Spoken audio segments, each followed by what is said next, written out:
Imagine the evening before a medieval battle. The sun is low. The fields are quiet, but not peaceful. Somewhere beyond the trees, another army is waiting. You cannot see every face, but you know they are there. Horses shift their weight. Men whisper. Armor is checked. Straps are tightened. Prayers are spoken softly into the cold air. For many people in the Middle Ages, battle was not an adventure. It was not a shining contest of noble knights, clean banners, and clear heroic endings. It was frightening, uncertain, and deeply human. It was hunger before the fighting, confusion during the fighting, and fear after the fighting. It was not only the moment when weapons met. It was the whole system around war, the lords who called men to serve, the roads that armies crossed, the villages that paid the price, the wounded left behind, the captives taken for ransom, and the stories told years later by those who survived. Tonight, we will move slowly through the true horrors of the medieval battlefield, not with exaggeration and not with a desire to shock. We will look at the ordinary reality of war in another age. Step by step, calmly, we will ask what it meant to stand in a field, beneath a banner, waiting for history to arrive. Part 1. The Road to Battle, Fear. Before the fighting, before a medieval battle began, there was already suffering. This is an important place to start, because battle was never only the short time when armies struck one another. The horror began much earlier. It began with orders sent across a kingdom, with men summoned from villages, towns, castles, and estates. It began with the need to leave home. It began with uncertainty. In the Middle Ages, armies were not always permanent professional forces in the modern sense. Some rulers had household troops, knights, guards, mercenaries, and experienced soldiers. But many campaigns also depended on obligations. Lords owed service to greater lords. Tenants might be required to appear with weapons. Towns might provide men, wagons, money, or supplies. A campaign was therefore not only a military event, it was a social event. It reached into farms, markets, workshops, churches, and households. Imagine that you are a peasant or a townsman in the 13th or 14th century. Your life is already difficult. The year is ruled by weather, harvests, rent, taxes, and religious festivals. You may have a small plot of land or a trade, or a family that depends on you. Then news arrives that your lord is gathering men. Perhaps you are not expected to fight in the front line. Perhaps you must carry supplies, repair roads, drive animals, dig, guard baggage, or help move equipment. But whatever your role, you are pulled toward war. For nobles and knights, the situation was different, but not free from fear. A nobleman might see war as a duty, a chance for honor, or a path to wealth. He might also know that battle could destroy his household, his body, his reputation, or his family line. Armor and horses were expensive. A knight's equipment represented enormous investment. A war horse could cost far more than ordinary people could imagine. To lose it was not only a military problem, it was an economic wound. The journey to battle was often slow and uncomfortable. Medieval armies moved with baggage carts, animals, servants, smiths, cooks, priests, and sometimes families or camp followers. They needed food constantly. Horses needed fodder. Men needed bread, ale, water, firewood, and shelter. A large army could not simply appear on a battlefield fresh and ready. It had to travel through a landscape that was usually not prepared to feed it. This meant that the road itself became a place of pressure. Villages might be ordered to provide grain. Towns might be forced to open their stores. Fields could be stripped. Animals could be taken. Even before a sword was drawn, war consumed the countryside. The people who lived along an army's route often feared their own side almost as much as the enemy. Soldiers needed supplies, and need could become violence. Discipline existed, but it was uneven. Commanders tried to control their forces, yet hunger and opportunity often broke through orders. The men marching toward battle carried more than weapons. They carried thoughts. Some were experienced.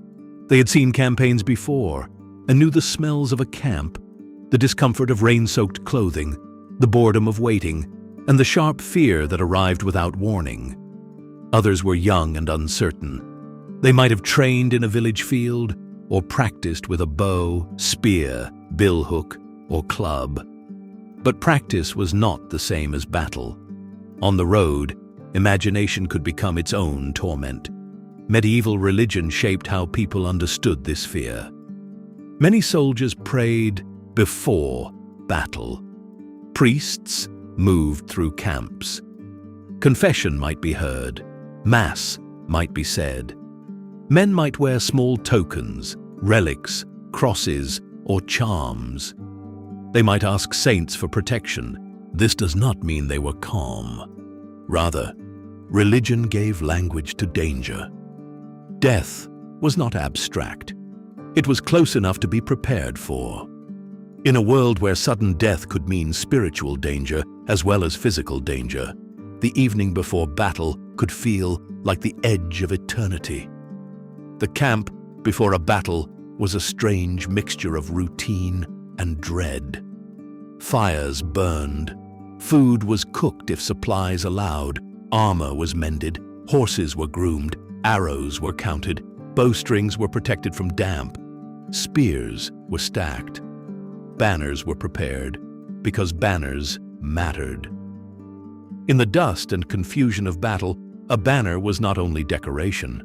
It was a sign of where to gather, whom to follow, and where order still existed. Commanders discussed ground, numbers, weather, and timing. They looked at hills, woods, roads, rivers, marshes, and open fields.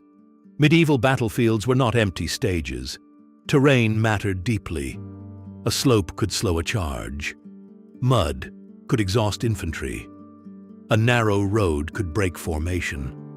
A river crossing could turn retreat into disaster. Choosing when and where to fight was part of the battle before the battle. But even commanders rarely had perfect information. Scouts might misjudge numbers. Messengers might be delayed. Dust, trees, hills, or darkness could hide movement. Rumor spread quickly. An army might believe the enemy was weak, only to find a larger force nearby. Or it might imagine itself surrounded when it was not. Fear often grows in uncertainty, and medieval armies lived inside uncertainty. The night before battle could be long. Some men slept, others could not. Horses made noise, armor creaked, fires smoked. Someone coughed, someone prayed, someone tried to speak lightly, but the laughter did not last.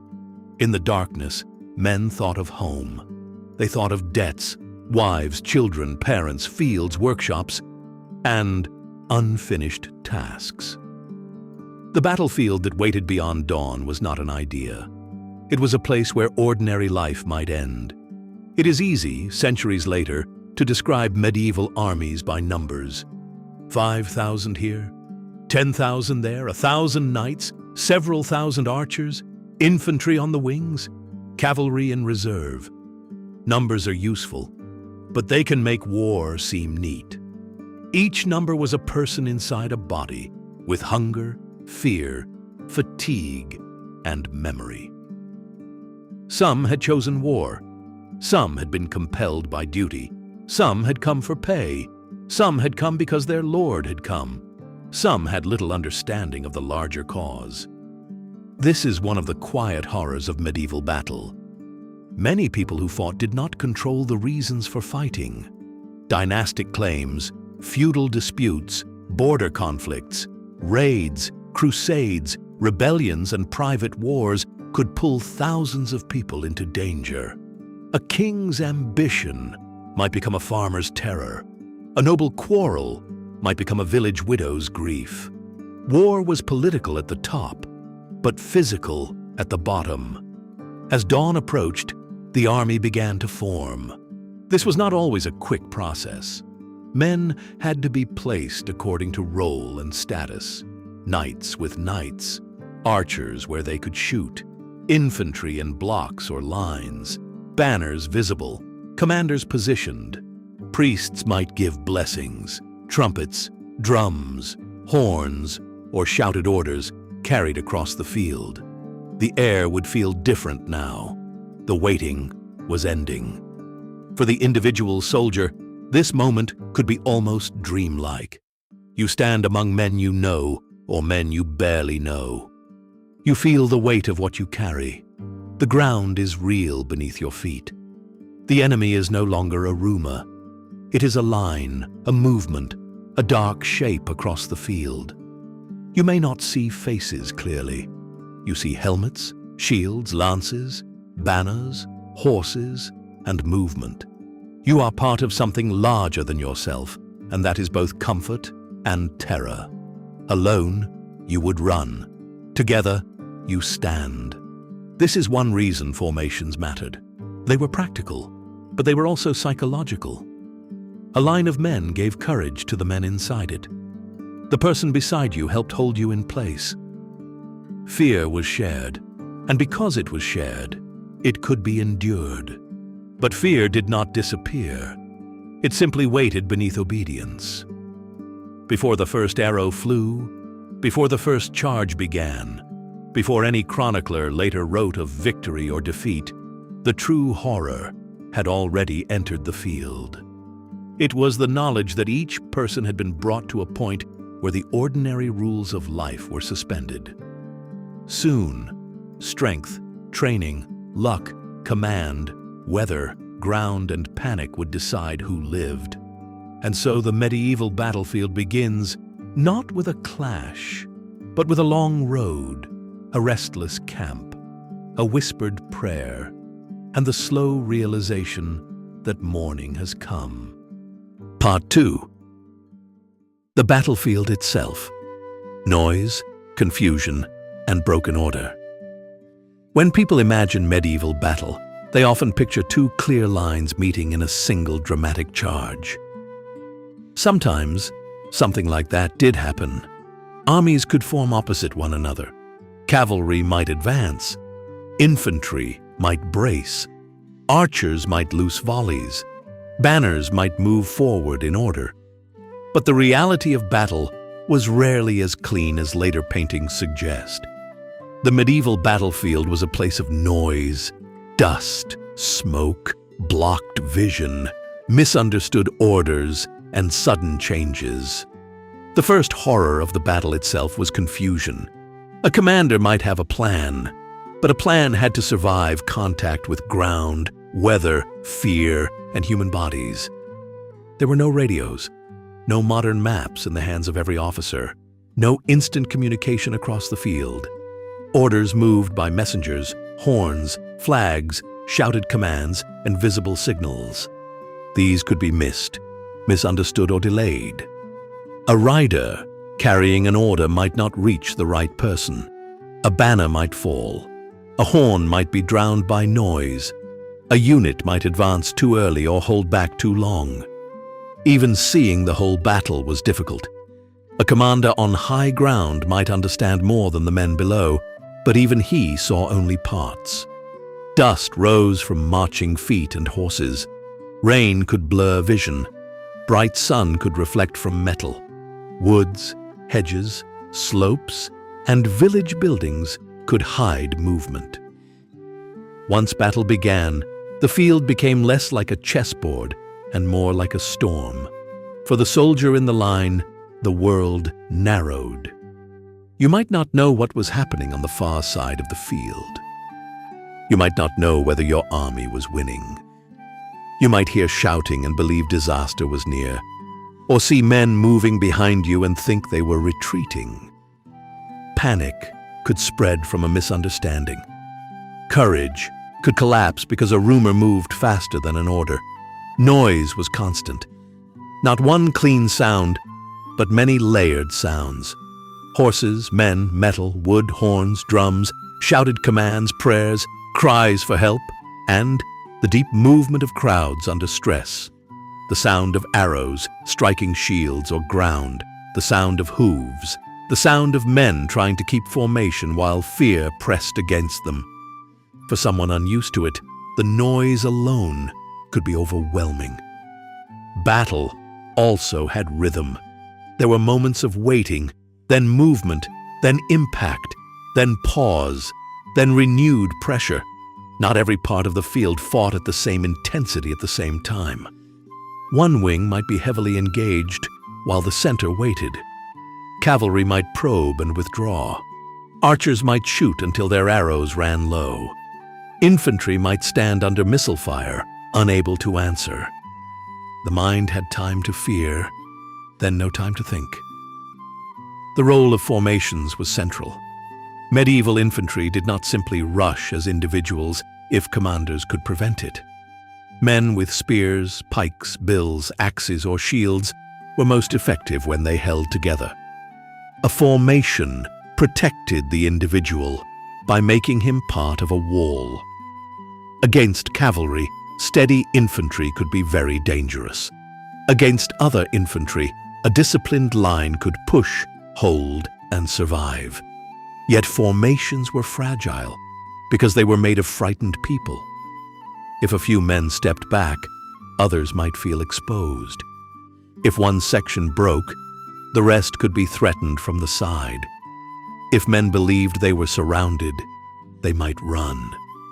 A formation could hold for a long time and then fail suddenly. This sudden breaking was one of the most dangerous moments in medieval warfare. Many casualties often happened not during the first controlled clash, but when order failed. A retreat could turn into a rout. When men ran, they lost protection. Shields were dropped. Weapons were abandoned. The group that had given courage dissolved into individuals trying to survive. Cavalry could pursue. Enemy infantry could close in. Rivers, ditches, walls, marshes, and narrow roads could trap fleeing men. In many medieval battles, the collapse of discipline was more deadly than the formal fighting. This is why morale mattered as much as weapons. A medieval army did not need to destroy every enemy soldier to win. It needed to break the enemy's will to remain in place. Once one side believed the battle was lost, the physical danger multiplied. Fear became movement, movement became disorder, and disorder became defeat. Banners helped resist this collapse. They gave the eye something to find. A knight, lord, or commander fought beneath a recognizable sign. Men gathered around it. To lose a banner could be spiritually and psychologically devastating. To capture one could signal triumph. In a world of limited communication, symbols did practical work. They told men where their community still existed. The battlefield also reflected social order. Nobles, knights, men-at-arms, archers, infantry levies, mercenaries, and servants did not all experience battle in the same way. A mounted man in armor had different dangers from a lightly armed foot soldier. A skilled longbowman or crossbowman fought at a distance at first, but could be vulnerable if cavalry or infantry reached him. A knight might expect ransom if captured, depending on circumstances. A common foot soldier might have fewer protections. This difference shaped behavior. Wealthy combatants could be worth more alive than dead, because ransom was a major part of medieval warfare. Capturing a noble could bring profit. But in the confusion of battle, status was not always recognized. Armor might protect, but it could also mark wealth. A man could be spared for ransom, or attacked because he looked valuable, or killed because no one had time to ask his name. War was governed by customs, but customs did not always control fear. Mercenaries added another layer. Many medieval armies used paid soldiers, crossbowmen, infantry specialists, cavalry, engineers, and others. These men might be highly experienced, They might also be distrusted by those who saw them as fighting for money rather than loyalty. In reality, the line between duty, profit, and survival was often blurred. A noble might seek honor and land. A mercenary might seek wages. A peasant might seek to avoid punishment. All stood under the same sky when the battle began. The physical layout of the battlefield could turn small details into great consequences. A muddy field could slow heavily armored men. A hedge could break a cavalry charge. Stakes placed before archers could discourage horses. A slope could exhaust attackers before they reached the enemy. A narrow pass could make numbers less important. A ditch hidden by grass could disrupt a charge at the worst moment. Weather mattered too. Rain could loosen bowstrings, soften ground, and soak clothing. Heat could exhaust men inside armor. Cold could stiffen hands. Wind could affect arrows and dust. Medieval soldiers had to fight as bodies in weather, not as figures on a page. Hunger, thirst, lack of sleep, and sickness did not vanish when battle began. They came into battle with the men. There were also moments when battle stopped being a contest between armies and became a series of small local struggles. A group around a banner, a knot of men near a cart, a push at a gap in the line, a fight near a bridge, a horse without a rider, a fallen commander, a rumor that reinforcements had arrived, a cry that someone important was dead. These moments could shift belief, and belief could shift the battle. For the person inside it, time behaved strangely. The waiting before combat might feel endless. The actual clash might feel both sudden and slow. Later, survivors might remember fragments, a sound, a face, a command, the sight of a banner moving away, the feeling of mud underfoot. Medieval chronicles often turn battles into clear stories because stories need shape. But lived experience was likely fragmented. This does not mean medieval people were helpless or irrational. They understood war according to the knowledge and systems of their time. Commanders studied past battles. Knights trained. Archers practiced. Infantry developed discipline. Engineers knew how to build and destroy. Armies learned from defeat. But even skill could not remove chaos. It could only create islands of order inside it. One of the true horrors of medieval battle was the collapse of the distance between the individual and the mass. You were yourself, with your own fears, and at the same time you were part of a body of men moving together. If the group advanced, you advanced. If the group held, you held. If the group broke, you were carried by its breaking. Your personal courage mattered, but it did not control everything. The fear of others could become your fate. As the fighting continued, exhaustion deepened. Weapons grew heavy. Breathing became difficult. Hands weakened. Armor that had felt reassuring in the morning became a burden. Even men who were not badly hurt could become unable to continue. Medieval combat demanded short bursts of intense effort, then endurance. A tired man was a vulnerable man. A tired formation was a fragile formation. At some point, one side began to lose shape. Perhaps a flank was turned. Perhaps a commander fell. Perhaps reserves arrived. Perhaps cavalry found an opening. Perhaps infantry could no longer withstand pressure. Often, battle did not end everywhere at once. One part might still fight while another ran. The winner might not immediately understand victory. The loser might not immediately accept defeat. But once the balance shifted, the battlefield changed. The controlled violence of formation gave way to pursuit, surrender, hiding, bargaining, and escape. The noise did not stop. It scattered. And in that scattering, the second horror of the medieval battlefield revealed itself clearly. battle was not a clean test of courage. It was a test of communication, endurance, discipline, terrain, fear, and luck. Part 3. Weapons, armor, and the reality of close combat. Medieval weapons are often remembered as symbols. The sword suggests knighthood. The bow suggests skill. The lance suggests the charge. The axe, the mace, the spear, and the crossbow each carry their own image. In museums, they rest silently behind glass. Their shapes can seem elegant. Some are beautifully made, some are plain and practical. But on the battlefield, weapons were not symbols first. They were tools designed for fearfully practical work. To understand the true horror of medieval combat, we need to look at weapons and armor not as romantic objects, but as parts of a system. The most common weapon for many foot soldiers was not the sword. It was the spear, or some form of polearm. This makes sense. A spear is relatively simple to make, easy to train with compared with many weapons, and useful in formation. It gives reach. Reach matters because distance is life. If you can keep danger away from your body, you have a better chance of surviving.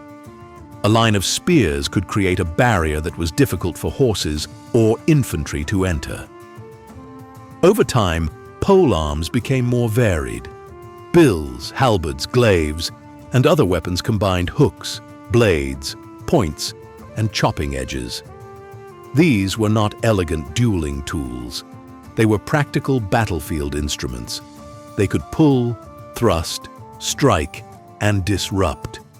They were especially useful in the hands of infantry, fighting against armored opponents or mounted men. The sword had great cultural importance. It was associated with status, ceremony, and personal combat. Knights carried swords, and so did many other fighters when they could afford them. But a sword was often a secondary weapon on the battlefield. A knight might begin with a lance. A foot soldier might rely first on a spear or polearm. The sword became important when fighting closed in, when a primary weapon broke, or when movement became too crowded for longer weapons. Axes and maces were also common.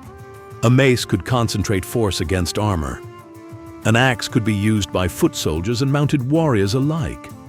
The point is not that one weapon was always better than another. Medieval warfare was not a game with simple rankings. Weapons worked in context. Against what armor? On what ground? In what formation? In whose hands? A well-trained group with simple weapons could be more effective than scattered individuals with expensive ones. Missile weapons shaped many battles before close combat began. Bows, longbows, crossbows, slings, in earlier contexts, and thrown weapons could injure, frighten, disrupt, and provoke movement. Archers and crossbowmen did not always decide battles alone, but they could prepare the conditions. They could weaken formations, disturb horses, force an enemy to advance, or make waiting unbearable. The longbow is especially famous in English military history, while the crossbow was widely used across Europe and beyond. Each had strengths and demands. The longbow required great practice and physical conditioning. The crossbow was mechanically powerful and could be used effectively with different training patterns, though loading could be slower depending on the design. Both changed the emotional experience of battle. To stand under missile fire, unable to reach the men shooting at you, was a severe test of discipline. Armor was the answer to weapons, but armor was never perfect. It evolved over centuries. Early medieval warriors might rely on shields, helmets, and mail. Later, plate armor became increasingly sophisticated among those who could afford it. A well-armored man-at-arms in the 15th century could be remarkably protected. Plate armor could deflect or absorb many blows. It was carefully shaped, articulated, and fitted. It was not the clumsy burden often imagined. Yet armor did not make a person invulnerable. It had gaps. It transferred force. It could become hot and tiring. It protected some parts better than others. It also depended on wealth. Not every soldier had full armor. Many had partial protection, a helmet, padded garment, mail shirt, jack, shield, or pieces of plate. On the same battlefield, one man might be covered in expensive armor, while another stood with little more than a helmet and a farming tool adapted for war. This inequality is one of the quiet horrors of medieval combat. Protection followed wealth and status. The bodies of the poor were often more exposed. A noble might have armor, a horse, attendants, and the possibility of ransom. A common infantryman might have fewer defenses and fewer expectations of mercy. The battlefield reflected the social world that created it. Horses added both power and terror. Cavalry was not merely men riding forward. A trained war horse was an expensive, powerful animal. A mounted knight with lance, armor, and momentum could be devastating under the right conditions. The psychological effect of cavalry was enormous. To stand on foot and see armored riders approaching required discipline. Even if infantry could resist cavalry, the sight and sound were meant to shake the mind. But cavalry also had limits. Horses could be frightened, wounded, trapped, or stopped by bad ground. Dense, steady infantry with spears or pikes could resist them. Stakes, ditches, mud, and narrow spaces could reduce their advantage. A cavalry charge was not magic. It was a combination of training, timing, terrain, morale, and opportunity. When it worked, it could break a line. When it failed, mounted men could become vulnerable. Close combat itself was not like the graceful sword fights of later imagination. It was crowded, exhausting, and often brief in individual moments. Men pushed, stumbled, struck, guarded, and tried not to fall. Falling was dangerous, especially in a crowd. The ground might be uneven, muddy, slippery, or littered with broken equipment. Vision could be limited by helmets. Hearing could be overwhelmed by noise. Breathing could be hard. You might not clearly see the person who threatened you. You might see only a shape, a weapon, a movement from the side. You might be pressed by your own companions as much as by the enemy. Your shield, if you carried one, protected you, but also tired your arm. Your helmet protected your head, but narrowed the world. Your weapon might become stuck, broken, or lost. In that moment, survival depended on training, strength, luck, and the men around you. The psychology of close combat is difficult to reconstruct, but we can approach it carefully. Human beings are not machines. Many people hesitate to harm others at close range. Medieval training, social pressure, religious framing, fear, anger, and group identity all helped men cross that hesitation. But even then, the experience could be deeply disturbing. The enemy was not an abstract target. He was close enough to touch. He was frightened too. This is part of the horror. The medieval battlefield forced ordinary human bodies into direct physical conflict. It asked people to do things that were frightening, exhausting, and morally heavy, then expected survivors to return to life afterward. Armor and weapons also shaped class identity. A knight was trained from youth to ride, fight, manage weapons, and understand the codes of noble warfare. His body was educated for violence in a way that a peasant's body was not. But peasants and townsmen were not necessarily useless in war. English archers, Flemish militia, Swiss pikemen, Italian city infantry, and many other groups showed that disciplined, non-noble fighters could be formidable. Medieval warfare changed over time as infantry, missile troops, and professional forces became increasingly important. This shift could unsettle older ideals. The noble mounted warrior remained powerful and symbolically central.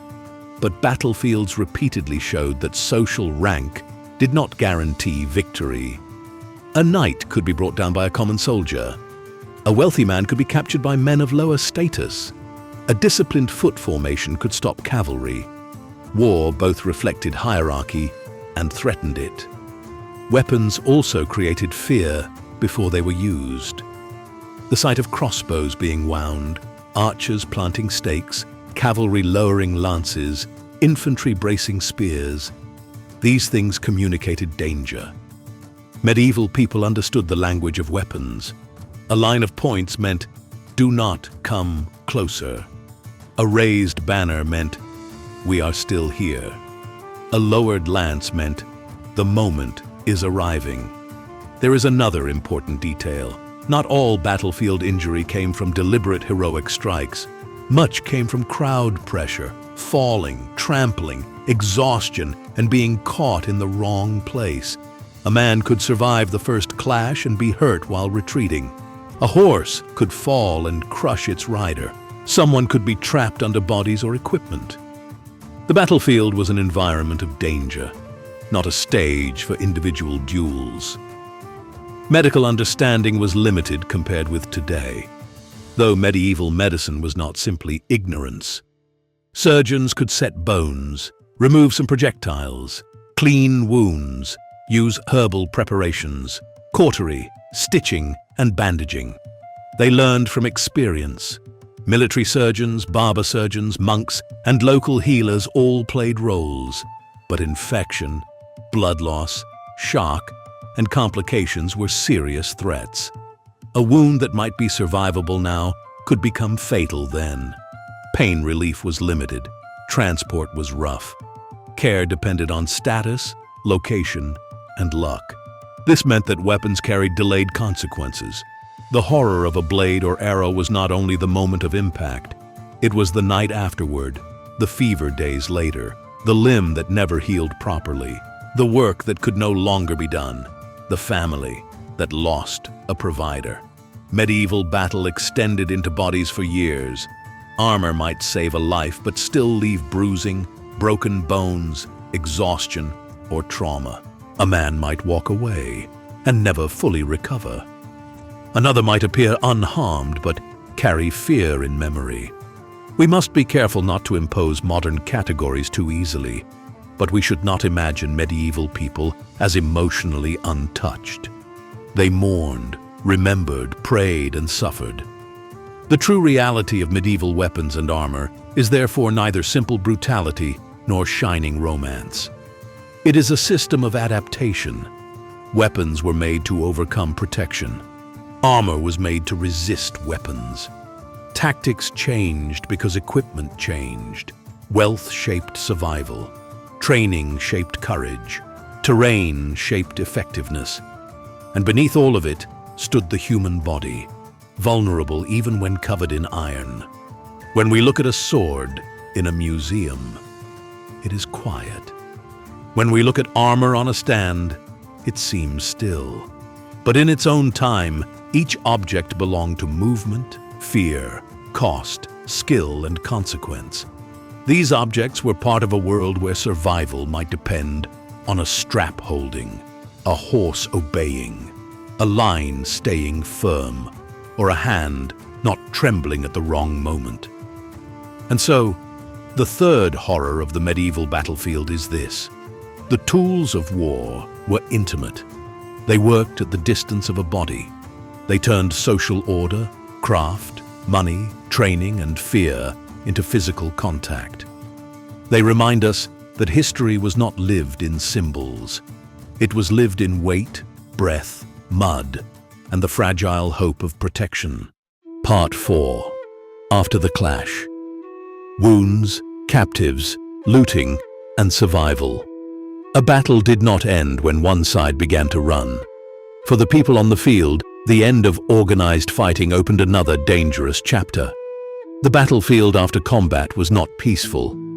It was unstable, crowded, and uncertain. Some men searched for commanders, some guarded prisoners, some looked for friends, some gathered weapons, armor, horses, and valuables. Some tried to leave before the enemy returned.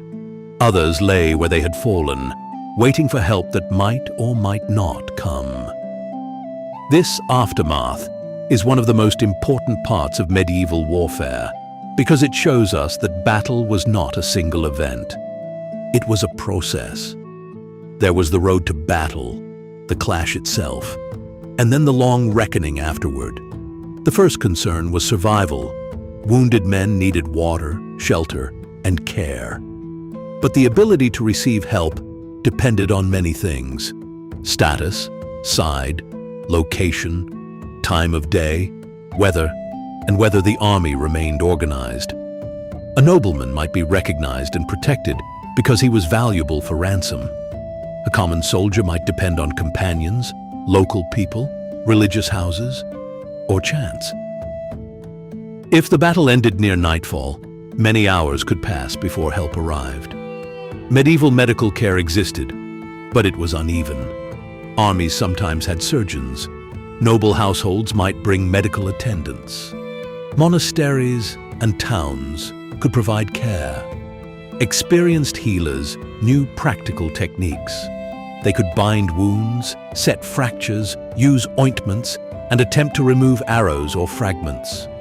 Some treatments were helpful, others were limited by the medical theories of the time. Cleanliness, infection, and internal injury were not understood in the modern way. Pain was a central part of the aftermath, but we should speak of it carefully. We do not need graphic detail to understand its importance. A wounded person in the Middle Ages often faced pain with fewer remedies, rougher transport, and uncertain recovery. Even if he lived, he might lose strength, movement, work, status, or independence. For a laborer, a lasting injury could threaten the survival of a whole household. The body was an economic necessity. After battle, the field also became a place of searching. People looked for the living and the dead. A lord's followers might search for him beneath banners, among horses, near the place where his unit had fought. Families were rarely present on the battlefield itself, but news would later travel home. Sometimes bodies were identified by armor, clothing, badges, or companions. Sometimes they were not. In large defeats, many remained unknown. Burial was both practical and spiritual. Medieval Christians cared deeply about burial, prayer, and the fate of the soul. The dead could be buried in pits, churchyards, or near the battlefield, depending on circumstance. Important figures might be transported for burial in a family church or monastery. The ordinary dead were less likely to receive such attention. After a major battle, the work of burial could be heavy and grim, especially in warm weather or after delay. Captivity was another major feature of medieval war. Not everyone taken prisoner was treated the same. High-status captives could be worth enormous sums. Ransom was part of the economy of war. A captured noble might write to family, friends, or tenants to raise money. His captor had a financial reason to keep him alive. In some cases, captivity could be relatively comfortable compared with the fate of common soldiers, though it was still frightening and uncertain. For knights and nobles, ransom shaped battlefield behavior. A man might surrender to someone he believed would honor the rules. He might call out his name or rank. Captors might compete over who had taken him. Disputes over prisoners could become legal and financial matters. War was violent, but it was also full of contracts, customs, and claims. For lower status prisoners, the situation was often harsher. They might be released, recruited, robbed, used for labor, or killed depending on context, resources, and anger. If an army could not feed prisoners, mercy became more difficult. In some campaigns, fear of rebellion, lack of supplies, or desire for revenge led to severe treatment. The customs of chivalry offered more protection to those recognized as socially valuable. This difference reveals the structure of medieval society. The battlefield did not erase hierarchy. It carried hierarchy into danger. A noble body could be a source of ransom. A poor body could be treated as disposable. This does not mean every noble was safe or every commoner doomed. War was unpredictable, but the system gave unequal value to different lives. Looting followed battle almost naturally. Weapons, armor, horses, clothing, coins, jewelry, and baggage were valuable. A battlefield contained wealth scattered among the defeated. Soldiers expected reward. In many armies, the chance of plunder was part of motivation, especially when wages were late or uncertain. Commanders might try to regulate looting, but control was difficult once victory opened the enemy camp. The baggage train was often a major target. It held supplies, tents, records, money, clothing, food, and personal goods. Capturing baggage could enrich soldiers and cripple an army. But looting could also be dangerous. Soldiers who stopped to plunder too soon might lose formation or miss a renewed attack. Some battles turned when men abandoned discipline for spoils. The desire for gain could weaken victory. After defeat, survivors faced the problem of return. A routed soldier might hide in woods, barns, ditches, or villages. He might throw away equipment to move faster. He might remove signs of his side. He might seek help from local people who could be compassionate, fearful, or hostile. The countryside after a battle was uncertain territory. A defeated man was vulnerable not only to enemy soldiers, but to hunger, exposure, robbery, and capture. Local civilians entered the aftermath in complicated ways. Some helped the wounded out of pity, religion, kinship, or payment. Others stripped bodies or gathered abandoned equipment. Poverty shaped behavior. A helmet, knife, cloak, or belt could be valuable. We should not judge too quickly from a distance. In a hard world, the remains of battle could become resources for those living near it. War scattered wealth and suffering together. News of the battle traveled unevenly. Messengers carried official reports. Survivors carried rumors. Chroniclers later shaped events into moral, political, or religious stories. A victory might be presented as divine favor, wise leadership, or noble courage. A defeat might be blamed on sin, treachery, poor discipline, bad counsel, or fate. The actual experience of ordinary soldiers was often lost beneath these explanations. For families, the aftermath could be slow agony. A man might not return, and no one might know why. Was he dead, captured, hiding, injured in a distant town? Months could pass before certainty arrived. A ransom demand could ruin a household. A lord's death could change inheritance, tenancy, protection, and local politics. War entered homes through absence. The economic consequences were significant. Armor had to be replaced. Horses had to be bought. Wages had to be paid. Ransoms had to be raised. Fields had been neglected while men were away. Harvests could be damaged. Tools and animals might have been taken by armies. A battle lasted a day, but its costs could last years. Victory itself could be burdensome. The winning army had wounded to treat, dead to bury, prisoners to guard, loot to divide, and decisions to make. Should it pursue? Rest? Move quickly? Negotiate? Lay siege? Return home? A victorious commander still faced hunger, disease, desertion, and political pressure. Victory did not make an army safe. It simply changed the dangers. Disease was often a greater killer in medieval campaigns than battle. Camps with poor sanitation, crowded conditions, limited clean water, and spoiled food could become dangerous. After battle, wounded men were more vulnerable. Armies that remained in the field could suffer from outbreaks. The battlefield was only the most visible part of military suffering. The camp, the march, and the hospital were often just as important. There was also spiritual aftermath. Survivors might give thanks, make donations, go on pilgrimage, sponsor prayers, or carry guilt. Medieval people often interpreted survival through providence. Why did one man live and another die? Why did a lord fall? Why did a banner stand? These questions were not only emotional, they were religious. The battle had to be placed within a moral universe. Memorials, chronicles, songs, and family stories preserved some battles. But memory was selective.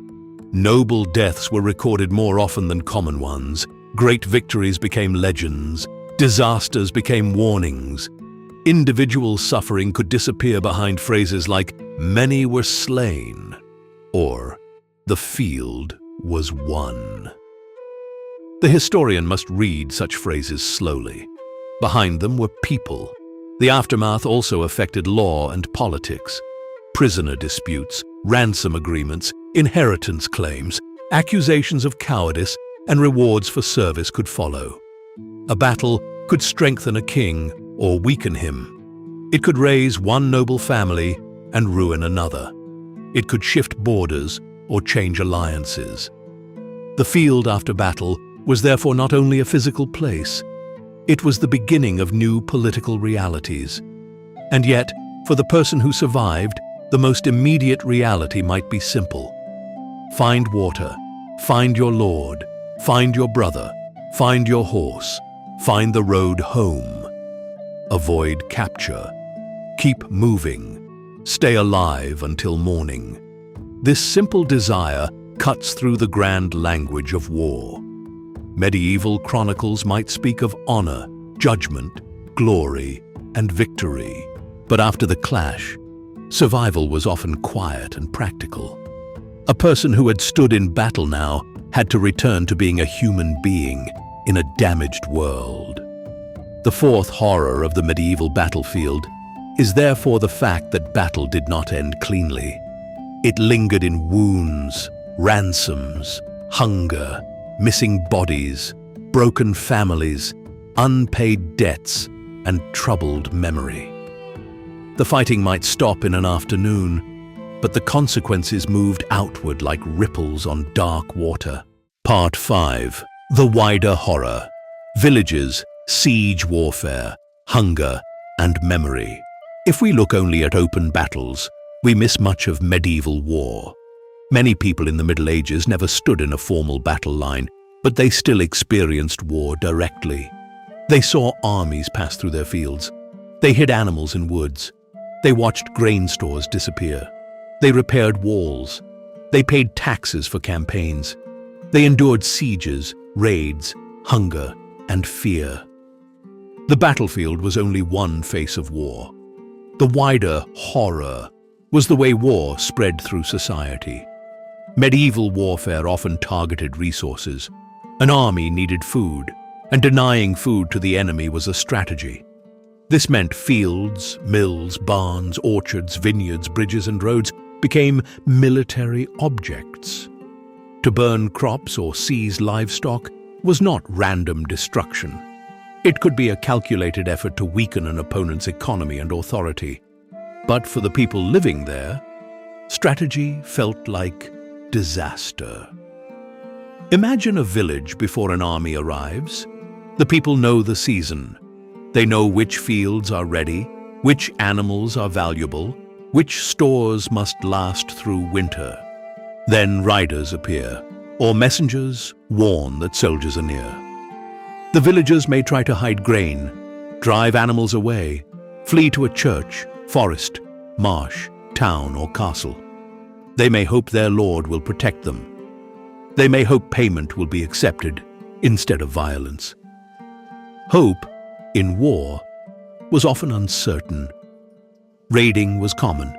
A raid could be quick, destructive, and terrifying. It might aim to gather supplies, punish a region, draw an enemy into battle, or make political authority look weak. A lord who could not protect his lands lost prestige. A king whose countryside burned looked less powerful. Civilians therefore became part of the message of war. Their suffering communicated strength or weakness between rulers. This is one of the hardest truths about medieval conflict. War was not always aimed only at soldiers. The systems that supported soldiers became targets. Farms fed armies, taxes paid wages, towns stored wealth, castles controlled roads, churches held goods and moral authority. To damage these systems was to fight the enemy indirectly. Siege warfare was perhaps the most common and grinding form of medieval war. Castles and walled towns mattered because they controlled territory. A castle was not just a romantic stone building. It was a military, administrative, and symbolic center. It protected a lord's power, stored supplies, housed troops, and dominated roads or river crossings.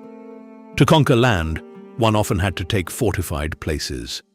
A siege could last days, weeks, months, or longer. It required patience and resources. Attackers built camps, dug trenches, constructed engines, cut supply routes, and waited. Defenders rationed food, repaired walls, watched for betrayal, and hoped relief would come. Compared with the sudden terror of open battle, siege warfare was slow pressure. For those inside a besieged town or castle, hunger was one of the great fears. Food had to be measured. Animals might be slaughtered in order of necessity. Poorer residents suffered first. Disease could spread in crowded conditions. Water supplies could become critical. The emotional strain of waiting was immense.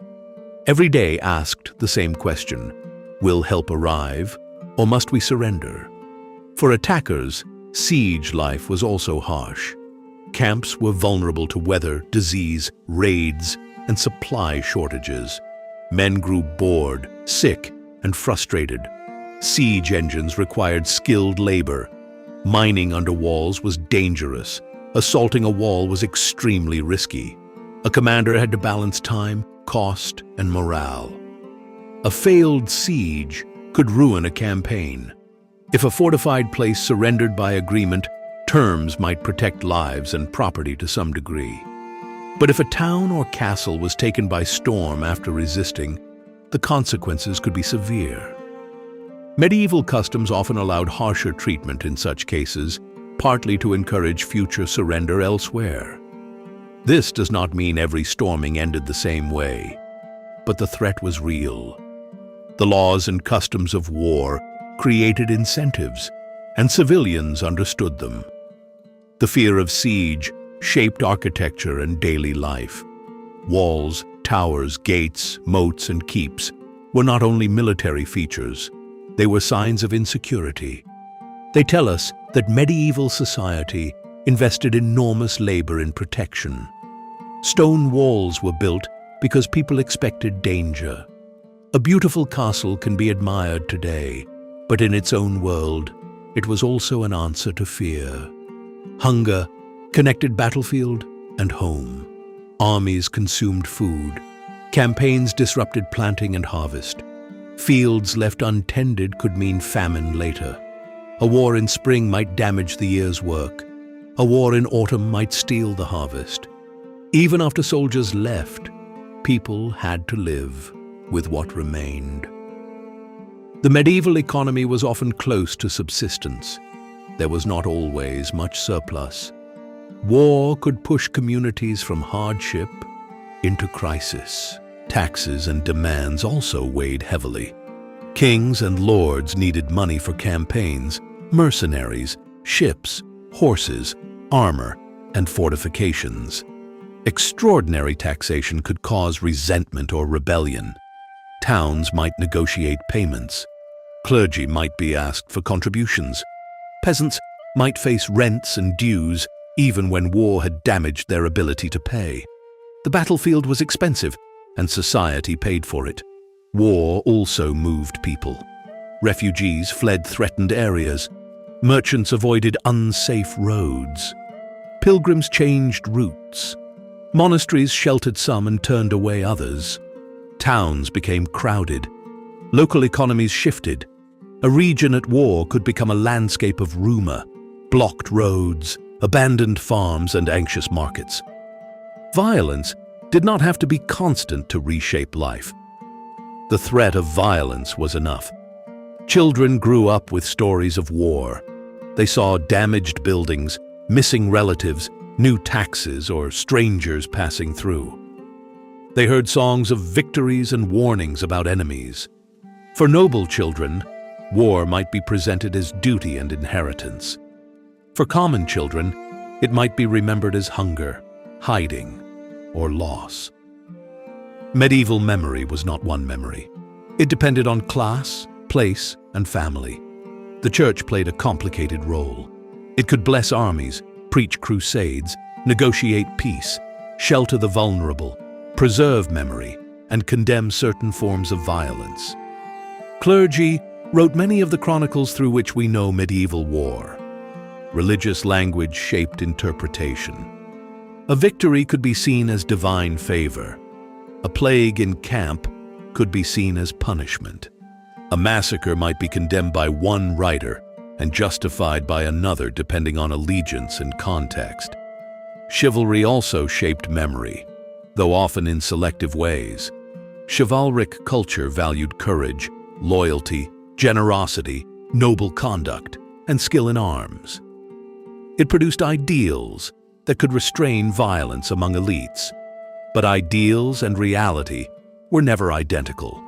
Chivalry could protect a noble prisoner while leaving peasants exposed. It could celebrate bravery while ignoring the suffering of those who supplied the war. It could create beauty in literature while the countryside burned. This does not mean chivalry was meaningless. Ideals do matter. They influenced behavior, reputation, and judgment. A knight accused of cowardice or dishonorable conduct could suffer socially.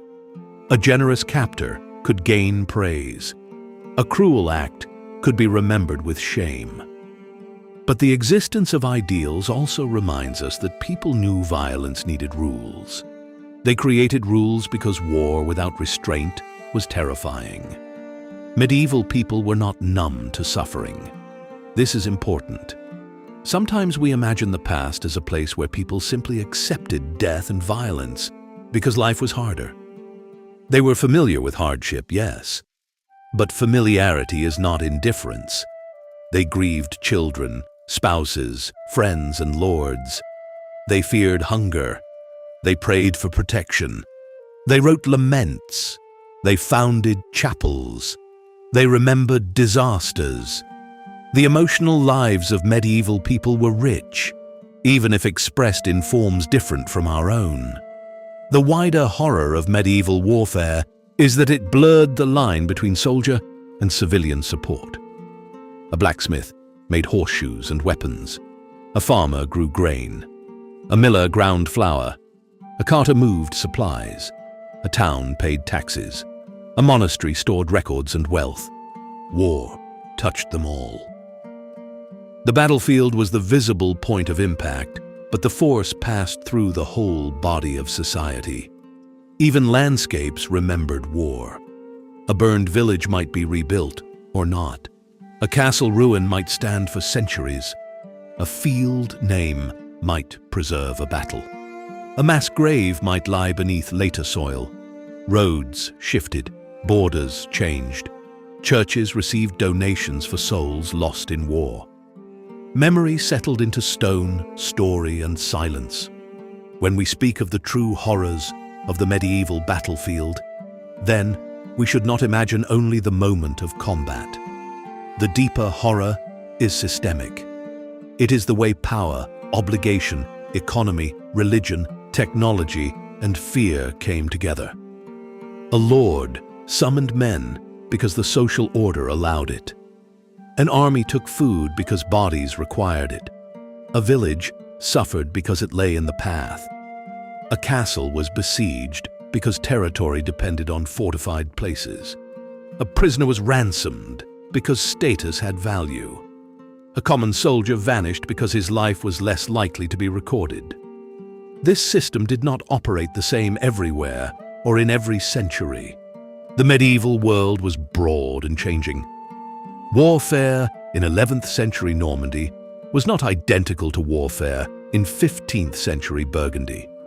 A crusading army, a Scottish raid, an Italian city conflict, a French royal campaign, and a border war in Eastern Europe each had different conditions. But certain patterns repeat: hunger, fear, hierarchy, faith, endurance, and the fragile search for order. For the listener, perhaps the most useful image is not the shining knight or the dramatic charge. It is a road after an army has passed. Wheel tracks in mud, empty barns, a church bell in the distance, a family counting what food remains, a soldier far from home wondering whether he will ever return, a commander reading the landscape, a village trying to become ordinary again. Medieval war was not constant chaos. People farmed, traded, married, prayed, built, studied, and celebrated. Life continued. That is why war was so disruptive. It entered a world that wanted rhythm and made it uncertain. It turned harvest into supply, roads into invasion routes, castles into prisons, and fields into places of memory. The fifth horror of the medieval battlefield is therefore its reach. The battle was not contained by the field. It moved into villages, towns, taxes, hunger, stories, and generations. It lived in the bodies of survivors and in the silence around those who did not return. And when we understand this, the medieval battlefield becomes more than a scene of weapons. It becomes a window into an entire society under strain. Outro. The true horrors of the medieval battlefield were not only found in the clash of arms, they were found in the long march before dawn, in the fear held quietly inside a formation, in the confusion of noise and dust, in the unequal protection of armor and status, in the wounded waiting after the fighting, and in the villages that paid for wars they did not choose. To study this world calmly is not to make it gentle. It is to see it clearly. Medieval battle was human, organized, frightening, and deeply connected to the society around it. And in that connection, we find the most lasting lesson. War is never only the moment of fighting. It is everything that leads people there, and everything that remains after they are gone.